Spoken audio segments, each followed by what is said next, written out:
Hey guys, what's up? Well, sorry it's been so long for part two of State of the Collection, but with all this craziness going on, it's been different. But one of the good things is managed to have a little bit more time to myself. I really haven't done much with watches since I can't do anything really, but I can wear them. What am I wearing today? My G-Shock. Why am I wearing my G-Shock? Because since now I have plenty of time, I decided to go ahead and work on my garage. So I bought some pegboards and I went ahead, took the tools out of the cabinet and put them up on the wall. Anyway, enjoy part two and stay safe out there.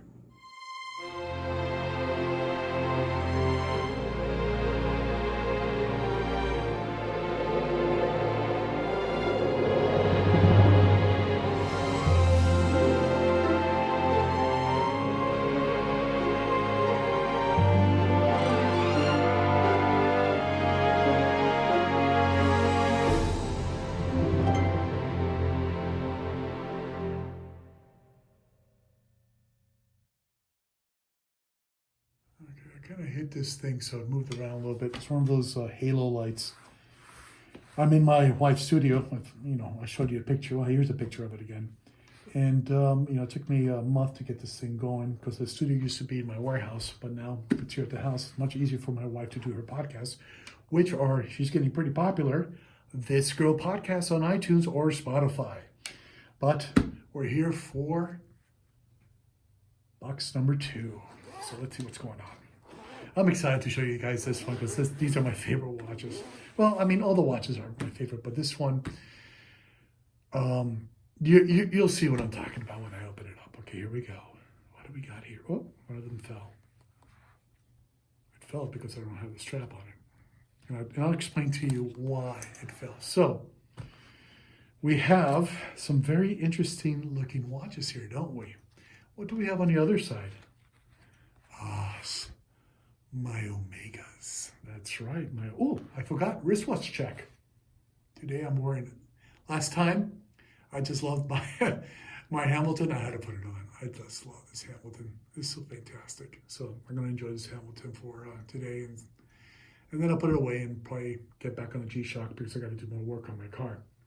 So, which side do we do first? You know what? Let's go Omega first because these watches on this side, a little bit more complicated. Now, as you guys know, and also brought it, where is it? There it is. My Omega Speedmaster 300, which I built myself using original case, original movement, original dial. Everything's original. I built this thing a few years back, and I wore it all the time, as you can tell. Everything's scratched up. I love this watch, and the reason I built this watch, guys, was because I have an original Omega Speedmaster 300.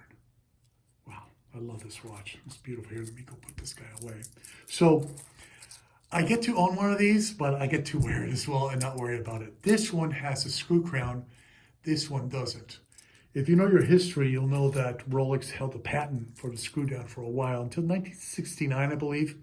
And then Omega came out with the new Speedmaster 300 with the screw down crown. So much safer to go in the water. I mean, I'm taking this thing everywhere. I take it fishing, diving. I do everything with this guy. But with this guy, I don't because I'm afraid that the water might get in there. So she is a collection queen. She doesn't really go anywhere. If you look at it, I mean, do I want to say it's like a newer dial? I'm going to say yes. But then again, I bought this watch, I think it was like 96, 97 is when I bought this watch. So maybe the previous owner had sent it to Omega in the 90s or 80s and got in the new dial or the new bezel, but I really don't know. Either way, it is a beautiful watch, and I can tell you that it is an older watch because I've had it since '96. So that's before these watches became really popular and people started, building them from parts. The movement dates, I think it's like 67 it dates back to. I don't remember the exact date. Was it 65 or 67? I think it was 67. And as you can tell, it's got the 12, 3, 6, and 9. There's no date window. Very, very much sought after. If you look at the bracelet, I think this bracelet is much newer, but not that much newer. I think this bracelet was probably put in whenever it was refurbished, which would have been, it could have been anywhere in the 80s or early 90s, before I got it. So I love this watch, and it's because of this watch that I got into building watches like this guy over here. And of course, the watches from the Blanchard watch company, which I will be teasing in a couple of months because right now they're building the prototypes and I'm hoping to have them in 2 months. And when I do, I'll be doing an unboxing of those. And I think you guys are going to be really pleasantly surprised by what I've done. So let's go on to the next watch. Now this watch is very interesting. I bought this watch at an antique show here in Florida. I bought the watch, I'm going to say 98, 99. I was getting into Omegas. And the reason I bought this watch was because when I flipped it over, it had this case back. Now, if you see the first watch worn on the moon. Now, usually the case back looks like this. They only made this watch in 1971. They made 500 gold versions of this watch for the folks at NASA, and for the 1969 moon landing.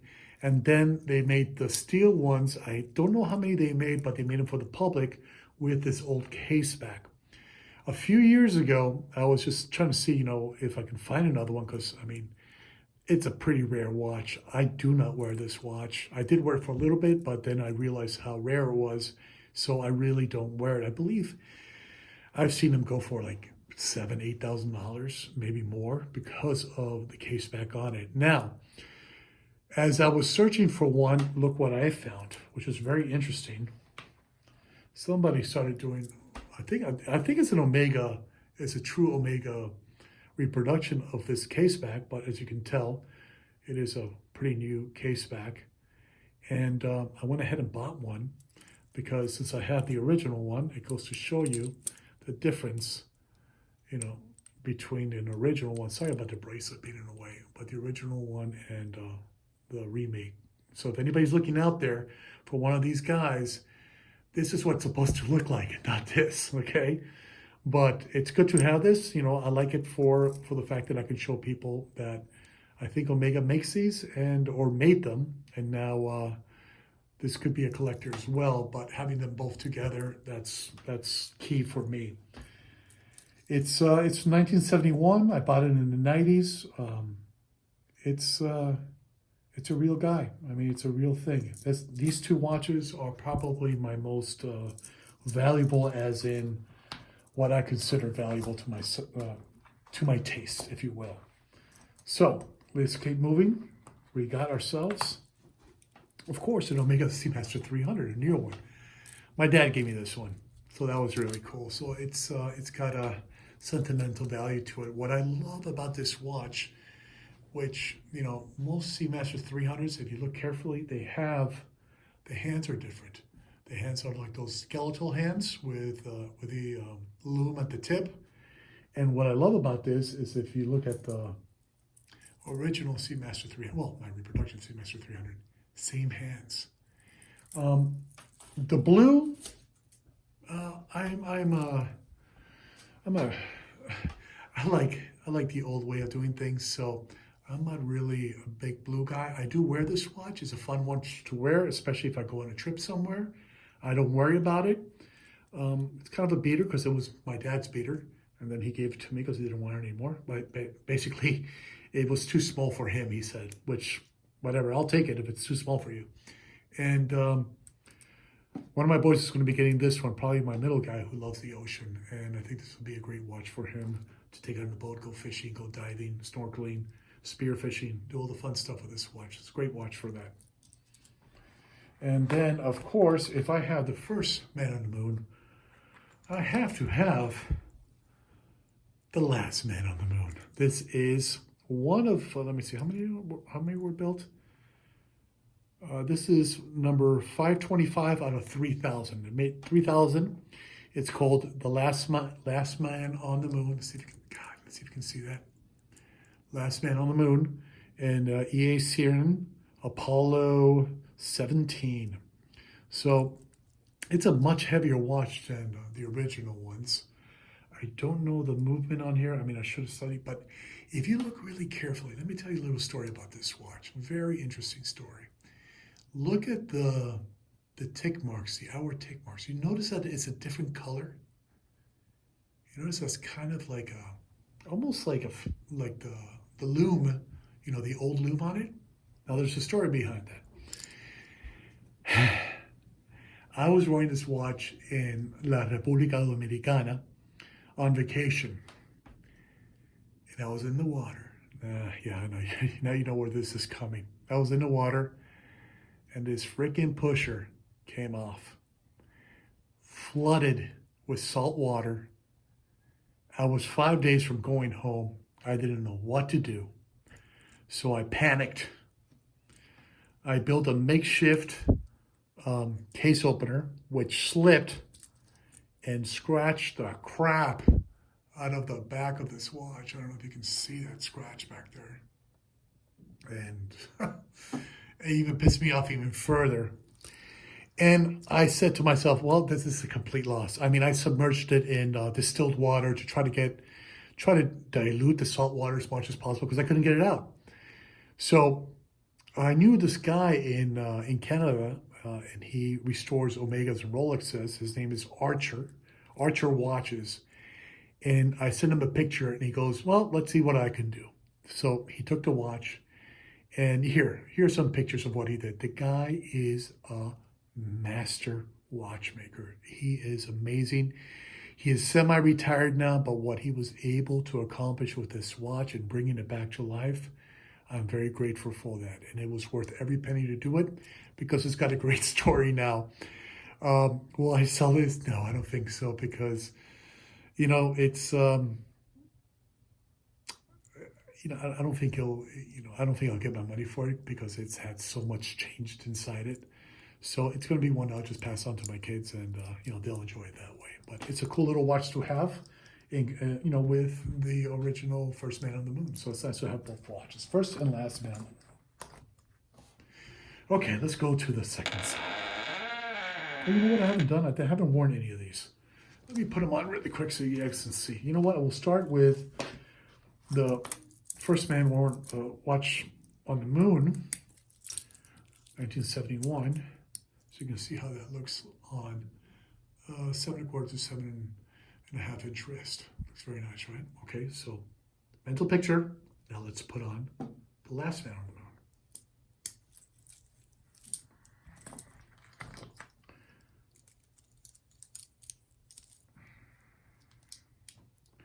And here's Last Man on the Moon. It's a much heavier watch, much more, you can feel the weight on your hand. I'm not a big fan of weight on my hand, on my wrist, but it's still a beautiful watch to wear. I don't mind wearing this watch because I don't mind beating it up, to be honest with you, after everything it's gone through. It's just going to be a watch that I don't mind wearing, but it is kind of heavy. And let's put them side by side. There you go. 71, and I think like 2003 or 4, something like that. I forget when they made these, but it's good to have first and last. Love it. Okay, so now that we're done with this side, let's go to the other side. Well, you notice when I first opened it up, something fell out. It's actually a Panerai. I'll explain what's going on with the Panerai right now. But each one of these watches was given to me by my wife for a special occasion. Oh, I'm sorry. I lied. I bought this watch, this Breitling, for my wedding day. Then I'm wearing it. I spent the money on this watch. I'm wearing it. And what does my wife give me on my wedding day? The Doubly Chandon. I think that's how you say it. I never knew how to say it. Love this watch. And then, of course, in our, was it our 5-year anniversary? Yes. No. Our 10-year anniversary, she gave me the Frank the Tank, the Frank Muller. And then 15-year, she gave me the beautiful Panerai alarm. But let's go through them first. You know what? Let's start with Frank the Tank. No, you know what? We'll start with the first watch that my wife gave me, my Doubly Chandon. I think that's how you pronounce it. Please embarrass me below in the comments if I'm saying it wrong. It's okay. Well, whatever. It's a great watch, which I do not wear anymore. Well, I do not. I keep it because, you know, sentimental value. My wife gave it to me. But to be honest with you, I can't see it. It's the numbers, especially these guys, are way too small for me. Unless I put on my reading glasses, I can't really see it. So I don't really. It's a beautiful watch, and it falls fantastic on the wrist. Look at that. Look how beautiful that falls.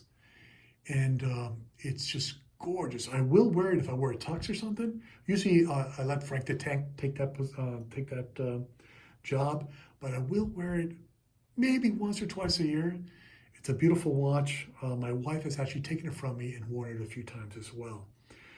I still need to take it in to get it fixed because something's going on with second time zone. It's not reading right. It's not moving actually. So something's wrong there. So I need to just go ahead and take it in, and hopefully they can fix that really quick. It's a very complicated watch. It's a beautiful watch. I mean, just look at those colors. It's not gold. It's almost like I don't know how to describe it, like a bronze, maybe? Like a bronze color. It's a beautiful watch. The back is very simple. You can tell the sticker is still on there. So I don't wear it as much. I wore it for a while there, after I got married, but I took it off for more sporty watches that I had. So I definitely wear it, wore it a lot with my suits and with my tuxedos when I did things like that. Then, of course, 10-year anniversary, wife comes out with Frank the Tank. Frank the Tank they were very popular when my wife bought it for me. I find the watch a little too big. Here, let me put it next to my Doubly Chandon. So you can see the size difference. It's a beautiful watch, don't get me wrong. I love this watch. Has a lot of sentimental value, and it looks fantastic with a tuxedo. So it's only when I wear a tuxedo that I wear Frank the Tank. And, it's a great watch. And, when people see it, I'm not a gold guy. I'm not into gold. I like my stainless steel, my silver. And it's, let's see, Frank Muller, Genève. What does it say up there? I can't read that. Something of complication. Master of complications. And then I think it's a serial number, 392, maybe something like that. I don't know. But beautiful watch, very easy to read. I enjoy wearing this watch. I really do, because you feel important when you wear one. So if you get a chance to own a Frank Muller, take it, because they are gorgeous watches. And of course, now we come to the Panerai, Panerai. This is a watch I do love a lot. Notice it's off the alligator. Yes, an alligator strap. It's off it because I'm going to send it in because there's something up with it. Now this watch, what's really interesting about this watch, it has an alarm on it. Let me wind it up for you guys. It sounds a little weird when you wind it up, so I don't want to. What the hell? There you go. Oh wait, that's the GMT function. That's the date. That's the GMT. So down is GMT and up is date. So let's close this guy. I think this is the alarm. Well, you know what? Let me wind the alarm first, so you guys can hear it. And I've actually used this on trips where I would wear it on my wrist and the alarm would go off at night because I sleep with my watches. So if you look, I don't know if you can see it on the video. There's the alarm. See, maybe you can see it. It's going at the 6 o'clock right now. You see it right there? So let's take this sucker around and let's go to the hour, and then you'll hear it buzz.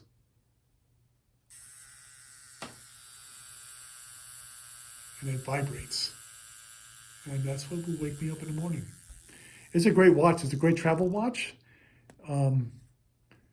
It hides very easily with a leather strap. I wore it with NATO, and with NATO it sticks out too much. But it's a gorgeous looking watch. But the reason I'm going to take it in is because, you hear that? That is the rotor. I don't know if you can actually see the movement in the back.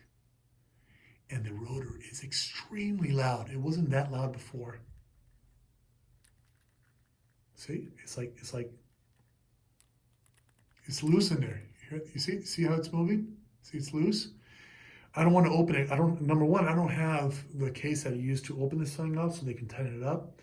So I'm just going to send it in, go ahead and have them do a service on it. But look at that. See how loose it is? So I don't really want to wear it because of that. So I got to send it in and get it fixed. And but it's a beautiful watch. I mean, these watches are my... Oh, I forgot about the Breitling. Okay, let me get to the Breitling. Great, I just dropped it there. This beautiful Breitling. And I got married in 2001. I purchased it in 2000 or 90. No, I purchased it in 99. And I forgot how much I paid for it, but this is a watch I wore for my wedding. And it's just the patina and just a look at it. It's just a gorgeous, gorgeous watch. Let's see. Let me wind it up for you guys. Listen to that. It's just so tight and sharp. I've never opened the back of it. There she goes. Let her click over. God, what a beautiful watch. Again, I don't really wear it because I just can't see the numbers anymore. And the fun part about it was, doing addition and multiplication on it, using it for that. So it's just part of my collection now, and I'll take it out once in a while. If I wear it, I maybe wear it once a year, but that's about it. I should wear it more often because it's such a beautiful watch. But, I'm afraid that I'm going to do something to it if I'm wearing it. If it rains, it might get wet. I just don't want to risk it. But I do love this watch. Well, anyway, guys, that is it for the state of the collection. I might have one or two watches that I might want to sell in the future to, fund another watch. One watch that I definitely want to get, that is, I'm going to call it a grail watch, is the Rolex Explorer 1472, is that it? Or 14672? 1476, whatever it is, the 36 millimeter Rolex Explorer. So that is a grail watch I'm going to get, and hopefully, I'll come to that pretty soon. But right now, all my money is going to building my watches, and hopefully, I'll have wonderful pictures of that watch. Well, I'm going to do an unboxing when I get the prototypes, because I want to be as surprised as you guys when I unveil what my watch is going to look like. I will give you a hint, though. Well, I won't give you a hint. You know what? I'll tell you what its name is. It's called the Gentleman Racer. So stay tuned for that. Hopefully, they'll have it in about 2 months. And until then, I'm glad and I hope that you enjoyed this video. And if you like what you see, please subscribe. And get me up to 1,000 subscribers. And then good old YouTube will give me access to a couple other things where I can make a buck or two and maybe take those funds to buy more watches for you guys to see. Okay, guys, until the next watch.